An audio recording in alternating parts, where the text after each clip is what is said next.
আমরা কি ভুলে গেলাম শাহপরানের নাম।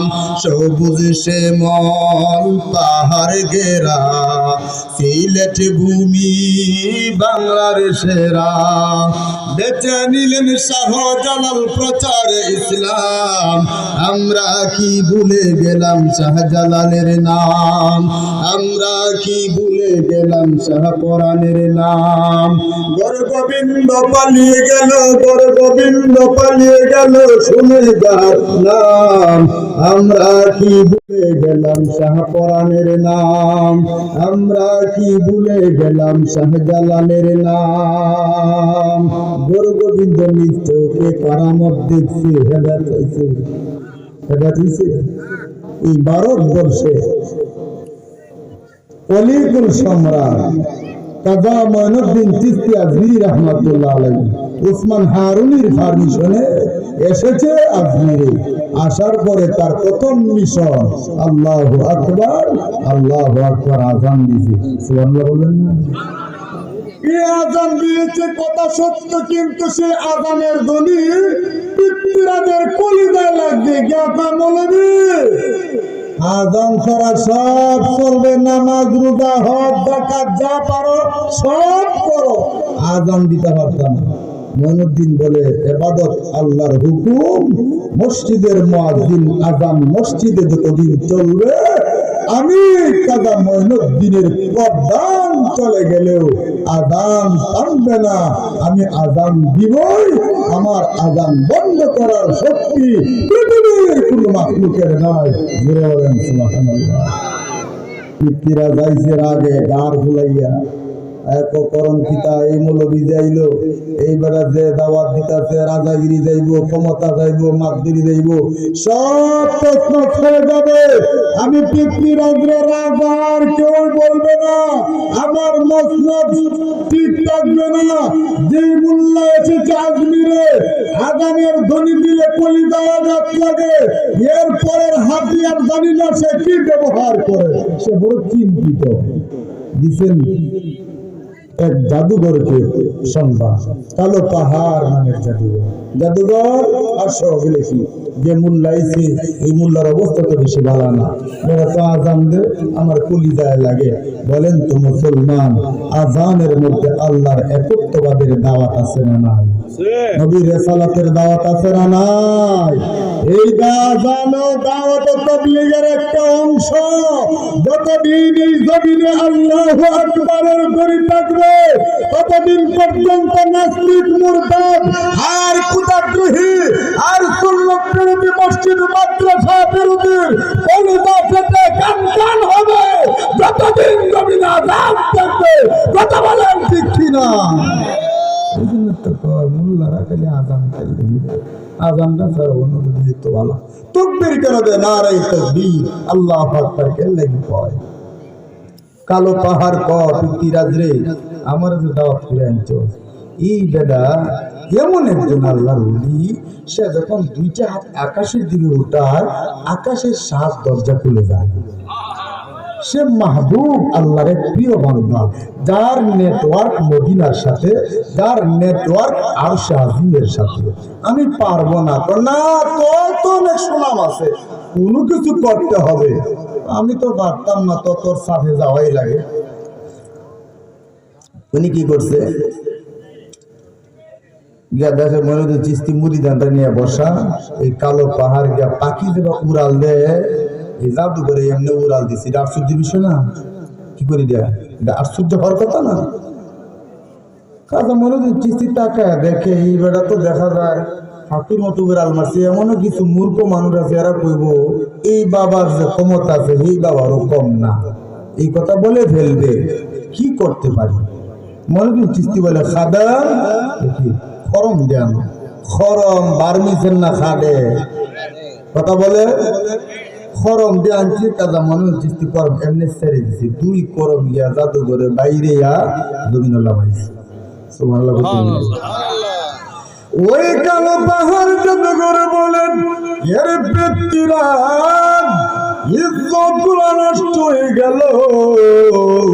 পৃথিবীর মধ্যে জুতার নিচে আর মায়ের নাই, এমন মারা মারে দিল আজমির শহরে চেহারা দেখানোর কোনো ব্যবস্থা রইল না। আমি চলে যাই, দাওয়াত করে এনে বেইজ্জতি আমারে করলে। এমন নাজ বলেন এর কালো পাহাড়, আমি বুঝেছি তুই লজ্জা পাইছস, কিন্তু আমি কেমনে বাঁচবো? ক্ষমতার মসনদ আমি কেমনে টিকা রাখবো?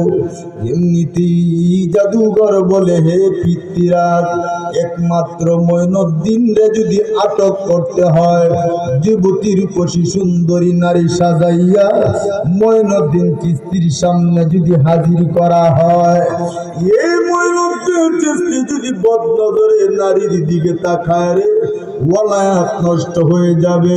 তখন আল্লাহর ডাক দিলে আল্লাহর ডাক শুনবে না। পিতৃরাজ বলে সুন্দর যুবতীর উপসী নারী কোথায় পাবো? জাদুঘর বলে তোমার বাসায় আসছিলাম, দেখলাম একটা সুন্দর মেয়েটাকে, ওইটা আমার মেয়ে। এই মেয়েরে দেও না, যে আমার মেয়ে রাজি হবে নি। পিতৃরাজ আপন মেয়েটাকে বিভিন্ন ভাবে বুঝাইলেন, মা ও মা রে, আমার মসনদ যদি টিকা রাখা লাগে, এই যে মোল্লা আইছে এই এলাকার থেকে উঠায় দেওয়া লাগবে, এছাড়া কোনো পথ নাই।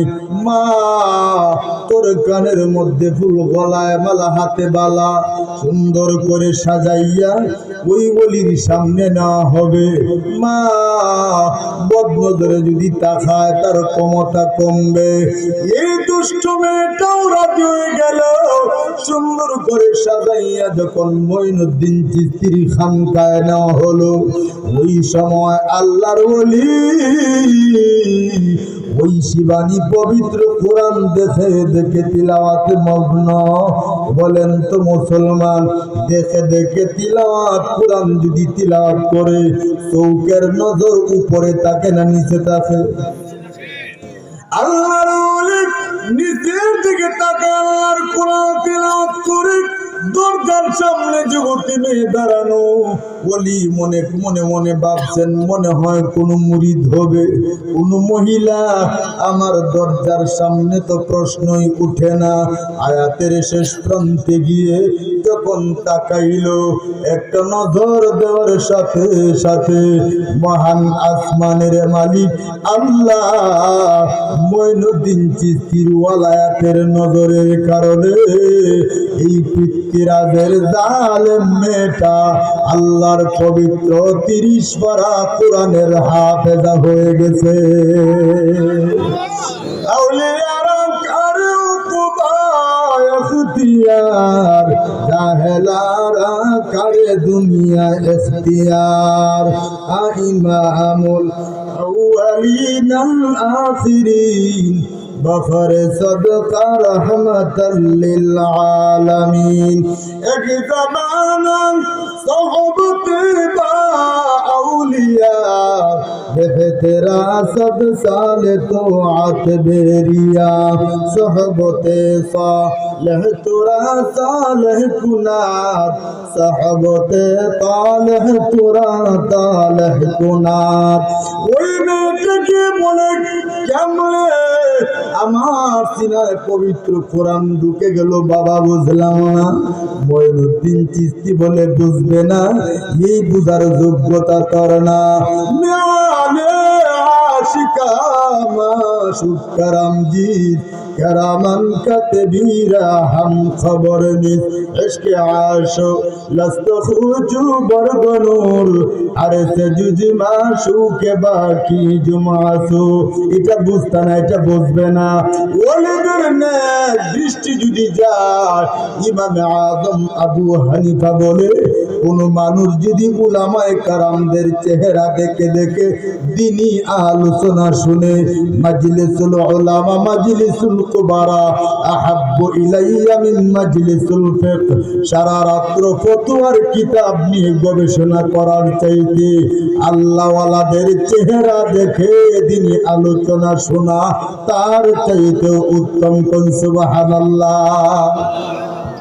কারণ আল্লাহর ওলিরা নেক নজর যখন তাকায়, আমলহীন দিলে আমল হয়, মানুষের বিবেক যদি নষ্ট হয়ে যায়, এই বিবেকটা জাগ্রত হয়। কিন্তু মুসলমান সিলেটের জমিনে এই বড় গোবিন্দ নিজ চোখে শাহজালালের কারামত দেখলো, কালমা পড়তে পারলো না, চেষ্টা করছে সফল হয় না। মঈনুদ্দিন চিশতির জ্বলন্ত কারামত কীর্তিরাজ দেখলো, চেষ্টাও করেছে কিন্তু কালমা পড়তে পারে না। এই দামসোনা এলাকার কোনো মানুষ চেষ্টা করলে মাহফিলে আসতে পারবে না। এই মাহফিলে আসতে গেলেও আল্লাহর দয়া মায়ার প্রয়োজন আছে। আল্লাহর যদি দয়া হয় অসম্ভব সম্ভব হয়। কথা বলেন ঠিক কিনা? আল্লাহর যদি দয়া না থাকে চেষ্টা করলেও কাজ হবে না। আজকে লেফট টেনে ঘুমাও, কমলি টেনে ঘুমাও, কি জবাব দিবা আল্লাহর আদালতে? আল্লাহ যদি জিগায় বান্দা তোর এলাকায় বছরে একটা মাহফিল হলো, পারলে না জান্নাতের সামিয়ানার নিচে বসতে, এই মাহফিলে বসে যদি তওবা করে মহান আল্লাহ সগীরা কবিরা গুনাহ মাফ করে দেয়।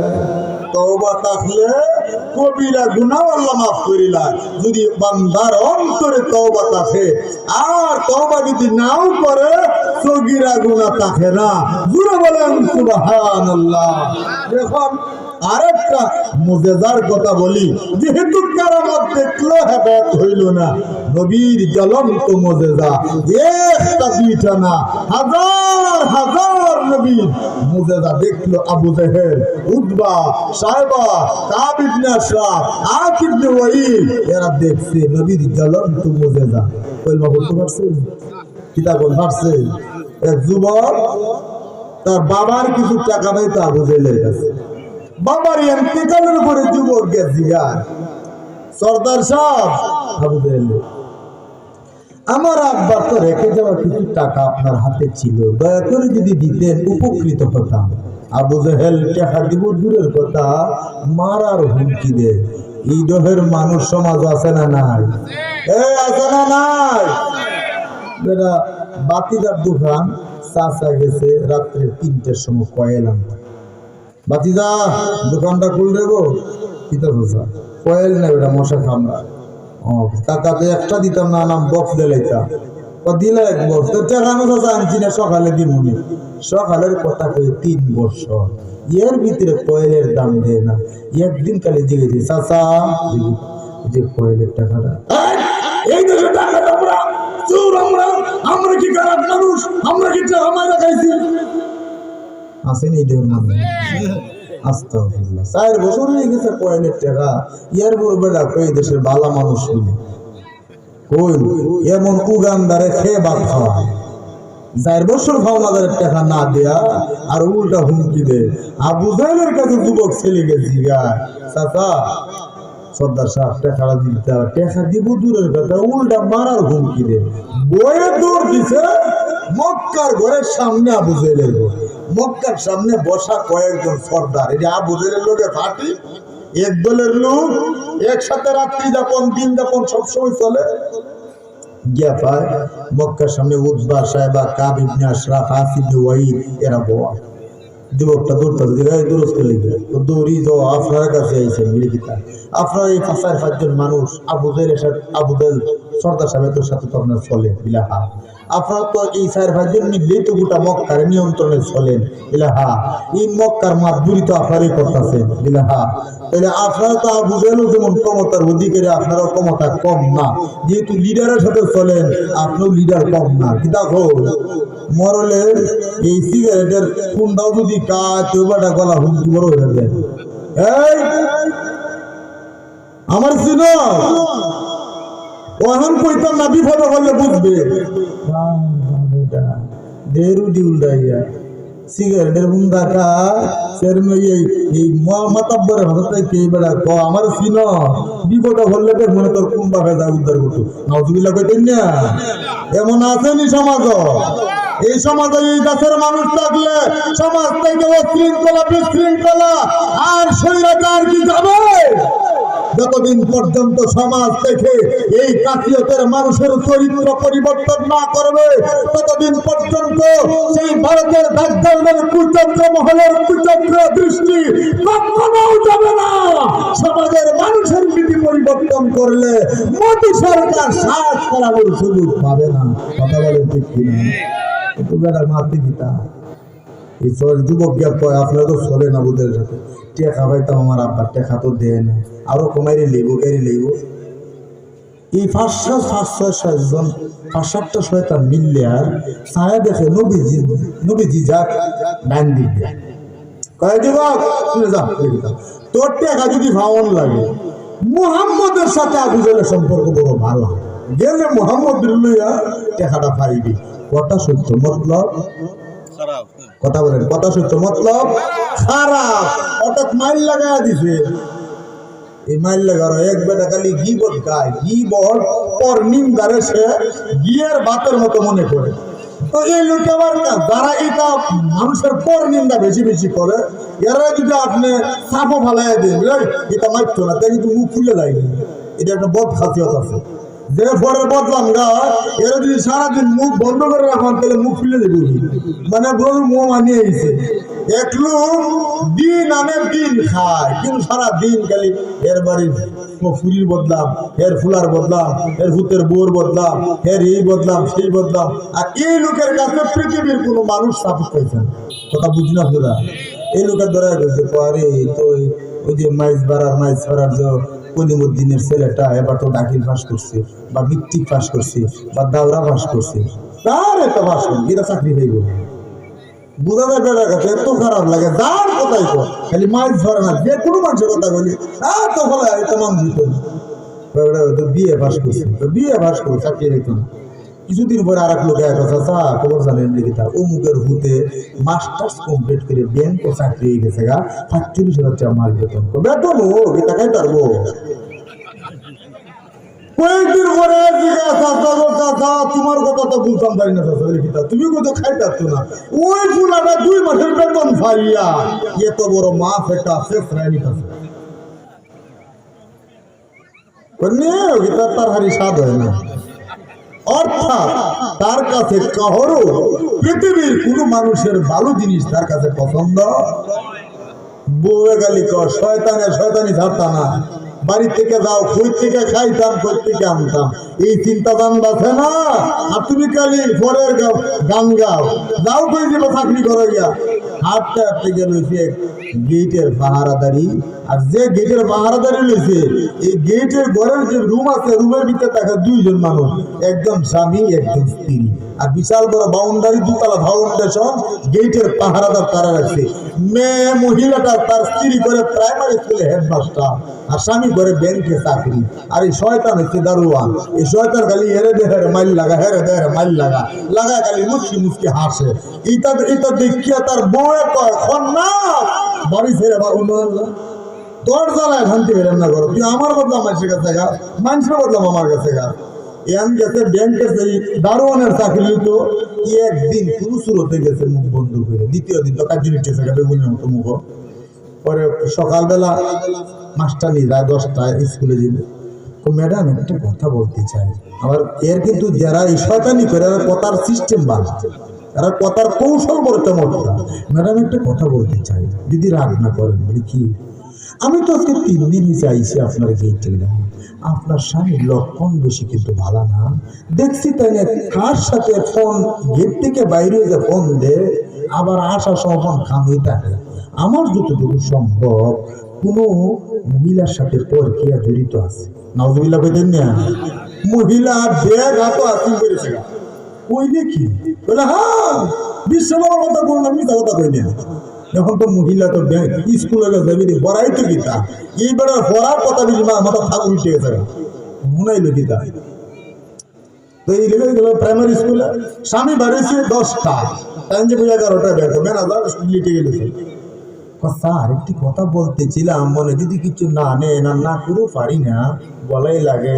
দারোয়ান যেহেতু বানাইছেন আপনার কল্যাণ ছাড়া তো অকল্যাণ চাই না, কিন্তু আপনার বউ বেতন দেয়নি ব্যক্তি আপনার হাতে, আমার তো মনে হয় না। তো কেন রে? তো আমি দেখলাম তাই না ভিডিও বন দিয়ে একটা পুরুষের সাথে মারছে, পুরুষটা দেখা যায় আপনার চেয়ে স্মার্ট বেশি, মনে হয় একটা এই যে একটা স্বামী স্ত্রীর মতো দ্বন্দ্ব, এক কথায় 1 মিনিটে বড় আগুন লাগাই দিচ্ছে। এই আগুন লাগাবার মানুষ সমাজে নাই, আসেনিও। আগুন লাগাইছে, লাগানির পরে তো বড় দ্বন্দ্ব শুরু হয়েছে। আওয়ামী লীগ আর বিএনপির মতো গোলাগুলি ঘরের ভিতরে, বউকে আমি আওয়ামী লীগ, জামাইকে আমি বিএনপি, একবারে গোটাগুটি গোলাগুলি ঘরের ভিতরে। তা আসো সকালবেলা কাই তো ঘোনা দেয়, স্টিলের যে বাড়ি এমনি ফেলায়, বেটা এমনি জুতা গিট দিয়ে ফেলায়, মানে বড় ফোড়া গোলাগুলি এমন শুরু হয়েছে।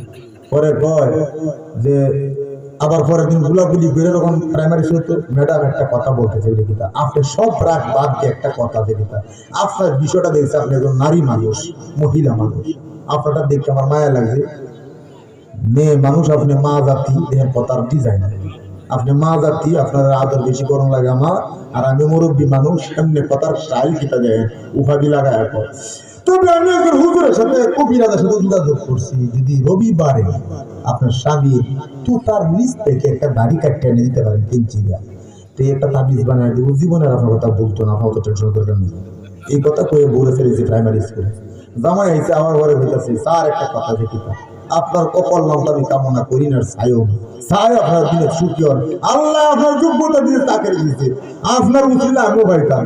এটা কথার স্টাইল কিনা। তবে রবিবারে হুঁশিয়ারি ঘুমান যেন স্ত্রীর হাতে স্বামী খুন হওয়ার সম্ভাবনা 99%। নজুবিল্লাহ পেতেন না লাগছে নিমায় বেড়ারা করেছে, রোববারে স্ত্রীর হাতে খুন হওয়ার সম্ভাবনা কত আছে? 99%। আর বউরে করে দিচ্ছে রোববারে দাড়ি নিচ থেকে হালকা একটা চুল কাটতে আনতো, কেঞ্চি দেনা চুরি দিয়া। এই যে দৃশ্য করলো 2 দিনে, স্ত্রীর হাতের স্বামী খুন কে করলো? পর নিন্দাকারী। কে করলো? গীবতকারী, পর নিন্দাকারী, চুগলখোর, মুনাফিক। একটা সমাজ গীতাকে এই সমাজের এলাকার মাটি ভূমিকম্পের মতো তত্তর 24টা ঘন্টাই করে। কথা বলে অশান্তি যাবে না। এই রোগে আক্রান্ত গোটা বাংলাদেশ, এই রোগে আক্রান্ত গোটা ফ্যামিলি। মহিলা পুত্রবধূর সাথে ব্যবহার নাই, পুত্রবধূ শাশুড়ির সাথে ব্যবহার ভালো না। কেন? তার মধ্যে সঠিক ইনসাফ ব্যবহার না করার কারণে প্রত্যেকটা ঘর জাহান্নামের আগুনে রূপান্তরিত। কথা বলে এক মহিলা সকাল সন্ধ্যা দুপুর রাত 10টা পর্যন্ত, আমার শান্তি নাই, শান্তি কোথায় ভাই? ওখানে শান্তি দিল না আল্লাহ, আল্লাহ বুঝে আমার লাগে সব শান্তি রাখে, মানে 24 ঘন্টা বেরিয়ে যাবে। এক লোকের তো ব্লিক দিয়ে চিল্লা দিয়েছে, জিগায় ও বোন তুই যে এত মাতস, খালি 24 ঘন্টা রাত্রে দিনে সকালে খালি এক দাঁত কলমা ফরজ, শান্তি নেই, শান্তি নেই। ব্যাপারটা কি? ভাই বেহ, আমার 3টা মেয়ে বিয়া দিলাইছে, আমার একটা মাত্র ছেলে বিয়া করাইছে। আমার ছেলে বউর কথা উঠে আর বউ, এটা হলো মার কষ্ট, যে বউয়ের কথা আমার ছেলে উঠে আর বসে। কথা মনে থাকবেন নি? একদিন এই লোকটা আয়া বসে, আয়া পরের দিন আবার গেছে, গিয়া জিগা তোমার 3 নম্বর মেয়েটার কোনো বিয়া দিছে? 3 নম্বর মেয়েটা তো বিয়া দিছে আপনার সাবারে টাকা। শান্তিতে আসেনি গো বাবা, আমার মেয়ের সোনার কপাল, আমার মেয়ের কথা ছাড়া জামাই একটা কাই বলেন। এই যে জলস্তি কইল যে তার মেয়ের কথা জামাই খাই দেয় না, এইটা যে ভাবে বৈধ হিসাবে মেনে নিছে, পুত্রবধূটা যদি বৈধ হিসাবে সেই বিবেক বুদ্ধি যদি মেয়ের ব্যাপারে যে ব্যবহার করেছি, পুত্রবধূর ব্যাপারে যদি সেই ব্যবহার করত, প্রত্যেকটা ঘর জান্নাতের টুকরা পরিণতি। কথা বলে কত বড় বেইনসাফ নারী। মেয়ের ব্যাপারে স্বামী তার ছেলের মেয়ের কথা জামাই উঠেব, এটা বৈধ। ছেলের কথা তার পুত্রবধূ কথা ছেলে শুনে, এটা অবৈধ। বলেন তো দেখি, স্বামী স্ত্রীর মিল মহব্বত দিয়েছে কে? মা আর বাবার সাথে মহব্বত দিয়েছে কে? এটা সরানোর পায় তারা, যারা সঠিক বুদ্ধ বিবেক বুদ্ধি আছে, তারা এরকম অকর্ম কুচিন্তা এরকম করে না। কথা বলেন, এই জন্য আল্লাহ আমাদেরকে সহি বুঝদান করুন। আমি প্রত্যেকটা মাদেরকে সহিবুল দান করে কোন আমি প্রত্যেকটা মা যেন পুত্রবধূকে মনে করে আমার মেয়ে, পুত্রবধূ যেন মনে করে আমার শাশুড়ি না, এটা আমার জনম দুঃখী মা। যতদিন সেই কথা ভাববে ততদিন আল্লাহর পক্ষ থেকে করে রহমত নাজিল হবে। এই কথা যেদিন থেকে থাকবে না দিলে এদিন থেকে রহমত পাওয়া যাবে। বদনসিব হেদায়েত শান্তি কার হাতে? যুবককে জিগায়া সর্দার সাহেব মনে আসেনি, যুবককে জিগা সর্দার সাহেব দেখিতা আবু জেহেলের কাছে গেলে আপনার টাকা হয়ে যাবে। মুহাম্মদের সাথে আবু জেহেলের সম্পর্ক ভালো, মুহাম্মদ দুটি নিয়ে যান, এই কথা সত্য মতলব খারাপ। নবীর কাছে গিয়া কয় ইয়া রাসূলুল্লাহ আমি একজন ইহুদি সন্তান, ওগো নবীজি এই যে মক্কার সামনে কয়েকজন লোক বসা, তারা বলেছে আপনি গেলে আবু জেহেলের টাকাটা দিবে। নবী বলে তাই যদি হয় চলো, কারণ ওমা আরসালনাকা ইল্লা রাহমাতাল লিল আলামিন। নবী ইহুদি খ্রিস্টান সকলের জন্য নবী রহমত। কথা কোন ঠিক কিনা? যুবকে নিয়ে নবী যে হাতে ধরে যায়, যে সময় গেছে আবু জেহেলের বরে, ওই সময় আবু জেহেলের খাবার খায়, হাত তার প্লেটে আর মুখে এই খাবার খাইতেছে, হাত ও প্লেটে নিয়ে যুবক রে নিয়ে নবীজি দরজার সামনে ডাক দিয়ে চাচা বাড়ি প্রিয়। আর হেরা ফাঁসাটা এমনি ছায়াকে মাইল লাগাইছি, অনেক খেলা হইব, কেউ না হারবে কেউ না জিতবে, সমানে সমান। এখন দেখা দেবো মাইল লাগাইয়া দিছি, আসলে তারা মাইল লাগাইছি। কিন্তু নবীজির এই ডাকে বরের ভিতর থেকে আবু জেহেল প্লেট সহ নিচে খাবারের প্লেট রাখিয়া নবীর সামনে জোর হাত ধরে কয় বাতিজা কিসের জন্য আইছো?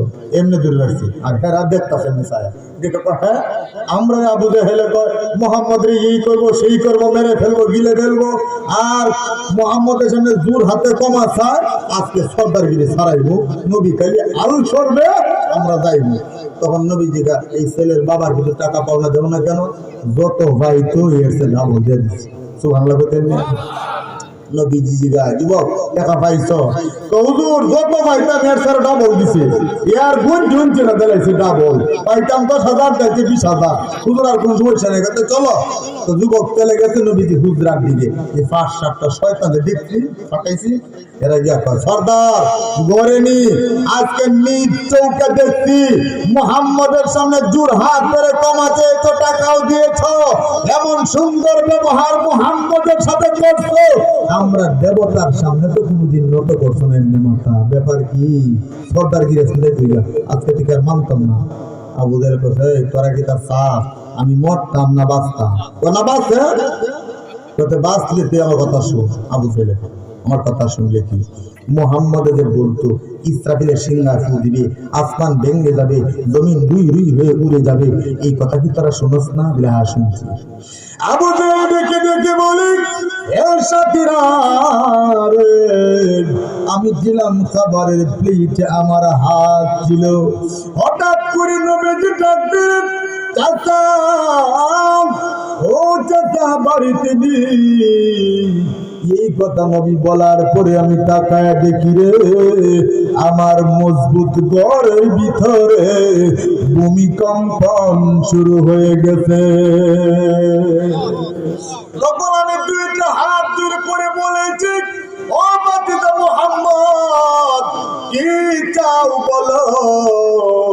ওই সময় আমি তাকায় দেখি রে মুহাম্মদের ডান গর্দানের উপরে ডান কাঁধের মধ্যে একটা অজগর সাপ বসে কালো লম্বা জিব্রা বের করে রেখেছে। ডান কাঁধে একটা অজগর সাপ কালো জিব্রা বের করে আমাদেরকে দেখে দেখে বলে আবু জেহেল টাকা দিবে না পেটের ভিতরে আসবে। এ সাথীরা রে মুহাম্মদের খাদের মধ্যে এই দুইটা বিষধর সাপের কণ্ঠের আওয়াজ শুনে আমার যে পেটের মধ্যে এমন একটা কামড় দিয়েছি এখনো আমি টয়লেটে হাফ ডাউন আছি। তোরা বল মুহাম্মদের এই দৃশ্য দেখার পরে নিজের অস্তিত্ব ঠিক থাকার কথা নেই। হে গান শোনার মুসলমান বলেন তো দেখি, নবীর জ্বলন্ত মুজিজা আবু জেহেল নিজ চোখে দেখছে, হেদায়েত পাইছেনি? হেদায়েত একমাত্র কার হাতে? এই জন্য হেদায়েতের জন্য, দুনিয়ার সুখের কামিয়াবির জন্য, আল্লাহরে পাওয়ার জন্য যদি কোন যুবক যুবতী, কোন বৃদ্ধ বাবা বৃদ্ধ মা আল্লাহরে পাওয়ার ফিকির থাকে, আল্লাহর নবী বলে তার রাস্তা আসমানের মালিক আল্লাহ সহজ করে দেয়। আমি আপনাদের সামনে এমন একটা সূরা তিলাওয়াত করছি না যার আগুন সবার মুখস্থ। মুখস্থ না? ইন্না আতাইনা কাল কাউসারি সূরা মুখস্থ না ভাই? পবিত্র কোরআনে 114টা সূরার মধ্যে সবচেয়ে ছোট সূরা, এর চেয়ে ছোট সূরা নাই। মরিচের মধ্যে সবচেয়ে চিকন মরিচ উস্তা মরিচ আসেনি? এই মরিচটা বিভিন্ন মানুষের ঘরের কিনারে লাগায় না? মরিচটা উস্তা চিকন, যদিও চিকন, ঝাল কম না বেশি? বেশি। রাসূল বলে পবিত্র কোরআনুল কারীমে 114টার মধ্যে সূরাতুল কাউসার শুরু হতে পারে। এই সূরার এত দাম আর এত মর্যাদা, এই সূরাটা শুধু জাল বেশি, এই সূরাটা